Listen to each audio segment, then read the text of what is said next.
Voilà, et à présent, nous allons accueillir Michel Gurfinkel. Vous le connaissez sûrement, il est journaliste et écrivain français. C'est un ancien rédacteur en chef de Valeurs Actuelles. Il a beaucoup écrit, et notamment sur les défis de l'immigration musulmane en Europe, tout au long de sa carrière.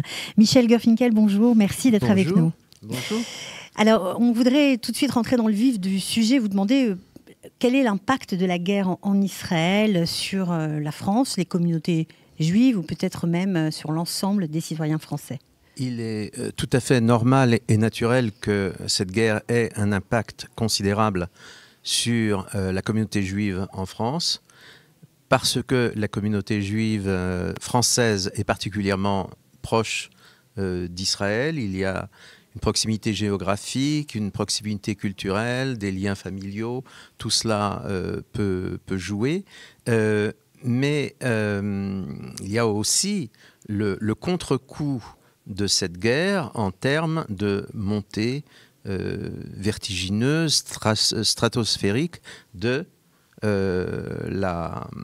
l'antisémitisme, de manifestations extrêmement violentes, dirigées contre la communauté juive dans son ensemble, les institutions juives, des individus juifs, et ceci à travers tout le territoire français. Il y a aussi un autre élément qu'il faut noter.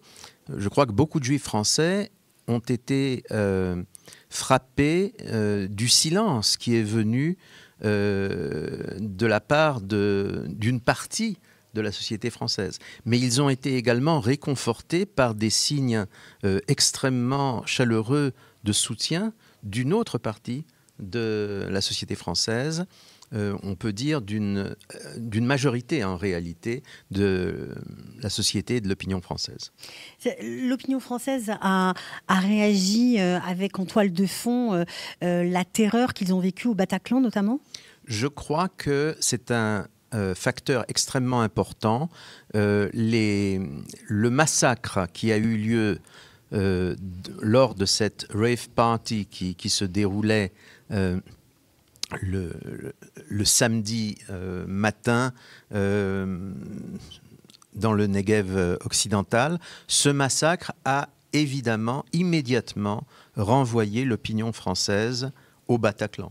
Et le Bataclan, c'est un souvenir un peu refoulé, mais quand même extrêmement présent dans la sensibilité et dans, disons, la perception globale des Français. Si on fait un comparatif en termes de chiffres, 365 personnes sont mortes pendant ce festival. Ça correspondrait environ à 3000 personnes en France. Oui, certainement. Mais je crois que la plupart des gens en France ne font pas peut-être ce genre de calcul. Ils voient d'une manière plus simple qu'il y a eu au Bataclan un massacre systématique de gens qui étaient venus tout simplement pour passer une bonne soirée en écoutant une certaine forme de musique. Ils voient qu'en Israël, c'est exactement la même situation. Ils voient que les gens qui ont été tirés comme des lapins en Israël, physiquement, par leur mode de vie, ressemblent entièrement à ceux qui ont été assassinés au Bataclan. Je crois que là, il y a eu quelque chose de très très fort dans l'opinion française. Mais ce qui me frappe beaucoup, j'ai eu l'occasion vraiment de discuter avec beaucoup de gens. J'ai découvert que, en réalité, le 7 octobre, c'est-à-dire l'événement israélien du 7 octobre, est devenu une sorte d'événement en soi dans la culture politique française. C'est-à-dire que c'est devenu un élément, presque une ligne de partage entre des familles politiques, des partis politiques, des tranches de l'opinion publique. Et pour une majorité de Français, qu'on peut évaluer à environ plus de 70% des Français, c'est ce qu'on appelle un moment qui définit les choses.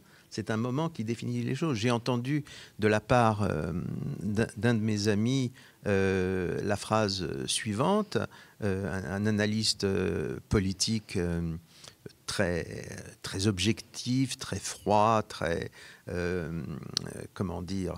essayant d'avoir une vision détachée des choses pour mieux les analyser. Et il m'a dit le 7 octobre a été un tremblement de terre politique en France. Alors, est-ce que la France, les Français ont l'impression que un événement pareil pourrait arriver de nouveau et à grande échelle sur le sol français? Eh bien, la réponse, c'est oui. C'est-à-dire qu'il y a eu... la question a été posée à plusieurs reprises à l'opinion française. Et la première fois, c'était environ un mois après le 7 octobre. Il y a eu de nouveaux sondages qui reposaient la même question d'une façon ou d'une autre pendant le deuxième mois de la guerre. Et nous tombons toujours sur le même chiffre. Il y a plus de 70% des Français qui pensent qu'un événement de ce type pourrait se dérouler en France. C'est très intéressant de noter que la France n'est pas, par rapport à cet ennemi qui pourrait surgir, dans la même situation qu'Israël face à Gaza, n'est-ce pas? C'est pas du tout. Et on parle là d'un Gaza potentiel qui se trouverait à l'intérieur même de la société française. C'est pour ça qu'il y a en ce moment tout un débat autour de cette loi sur l'immigration. On peut le relier à tout ça? Écoutez, c'est très simple. Il y a eu une série de débats en France au cours des derniers mois avec, à chaque fois, exactement les mêmes chiffres qui ressortent. Rappelez-vous le débat au cours de l'été sur l'abaya, c'est-à-dire certains vêtements assimilés à l'islam radical, porté par un certain nombre de jeunes filles, d'adolescentes en France. Et on constate qu'entre 70 et 80% des Français, y compris, c'est très intéressant, une majorité des lecteurs de gauche et d'extrême gauche, disent oui, il faut interdire l'abaya à l'école. Ce que le ministre actuel de l'Éducation, Gabriel Attal, a annoncé. Il a annoncé qu'il allait interdire le port de l'abaya dans les écoles. Ce qui veut bien dire qu'il a vu ces sondages et il a vu cette demande très forte de l'opinion. Nous voyons maintenant, je vous ai cité le chiffre sur la possibilité d'un 7 octobre en France. On retombe sur plus de 70%. Et aujourd'hui, il y a ce débat sur l'immigration, sur une nouvelle loi sur l'immigration, sur une loi qui serait beaucoup plus restrictive que tout ce que nous avons eu jusqu'à présent. Et à nouveau, les sondages indiquent clairement qu'en moyenne nationale, plus de 70% des Français réclament des modifications allant dans ce sens.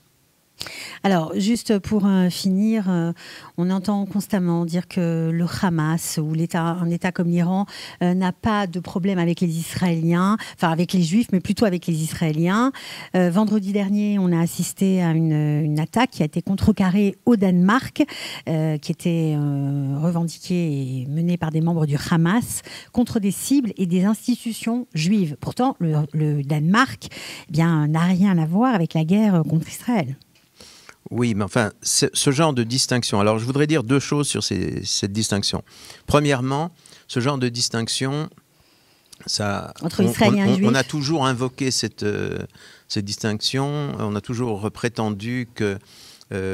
certains ont toujours prétendu être antisionistes, mais non pas antisémites. Nous savons que dans la réalité, cette distinction ne tient pas, en particulier lorsqu'il s'agit de pays du Moyen-Orient, lorsqu'ils sont antisionistes, ils sont en réalité antisémites. Parlons de l'Iran.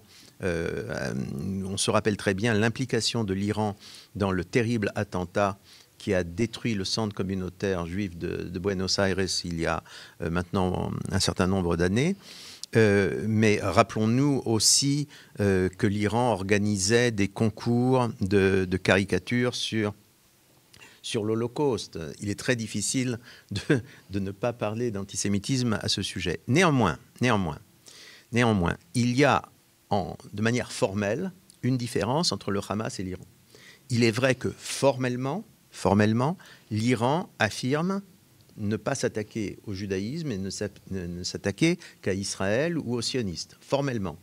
Formellement, il y a toujours un résidu de communauté juive en Iran et il y a toujours des circonstances où le régime iranien exhibe les derniers membres de cette communauté. Le Hamas, lui, n'entre même pas dans ce genre de discussion et ne recourt même pas à ce genre de distinguo formel. Il suffit de lire, par exemple, la fameuse charte constitutive du Hamas. C'est un texte très intéressant à lire parce que c'est un texte extrêmement réfléchi, extrêmement cohérent. Et là, il n'y a pas de quartier. Et c'est un texte qui clairement définit les Juifs, et non pas Israël, par exemple, comme un ennemi diabolique de l'islam et de l'humanité. C'est écrit non seulement une fois, mais un certain nombre de fois. Il n'y a aucun doute, aucune ambiguïté sur ce sujet. Je dirais également en passant qu'il est intéressant de lire la charte du Hamas parce qu'on s'aperçoit que la Palestine n'existe pratiquement pas pour le Hamas. C'est complètement accessoire par rapport au vrai but du Hamas, qui est la constitution d'une théocratie mondiale dirigée par la frange la plus extrémiste, de l'islam le plus extrémiste. Voilà. En tout cas, merci beaucoup Michel Gurfinkel pour votre intervention et à très bientôt. À très bientôt.